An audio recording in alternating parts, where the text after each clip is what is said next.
American പൗരത്വം നേടുവാൻ ഇനി കർശനമായ നിയമപരിശോധന മാത്രം പോരാ, വലിയൊരു റിയാലിറ്റി ഷോയിൽ വിജയിക്കുക എന്നതാണ് പുതിയ മാർഗം. ഡൊണാൾഡ് ട്രംപ് ഭരണകൂടം അവതരിപ്പിക്കുവാൻ പോകുന്ന പുതിയ പദ്ധതി അത്യന്തം കൗതുകകരമാണ്.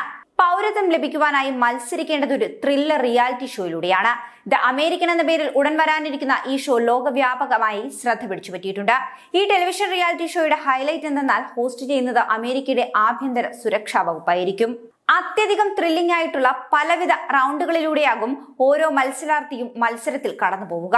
പൊരുതി വിജയം നേടുന്ന ആൾക്ക് സമ്മാനമായി കിട്ടുന്നതോ അമേരിക്കൻ പൗരത്വവും. കുടിയേറ്റ നിയമങ്ങൾ കടുപ്പിച്ചതിനു ശേഷവും മറ്റു രാജ്യങ്ങളിൽ നിന്നുള്ളവർക്ക് പൗരത്വം നൽകുന്നുണ്ടെങ്കിൽ അതിന് ചില കഠിന പരീക്ഷണങ്ങളിലൂടെ കടന്നു പോകണമെന്നാണ് ട്രംപ് ഭരണകൂടം ഇപ്പോൾ നിശ്ചയിച്ചിരിക്കുന്നത്. ആഭ്യന്തര സുരക്ഷാ വകുപ്പ് സെക്രട്ടറി ക്രിസ്റ്റി നോവാണ് ഇത്തരമൊരു ആശയം മുന്നോട്ട് വച്ചിരിക്കുന്നത്.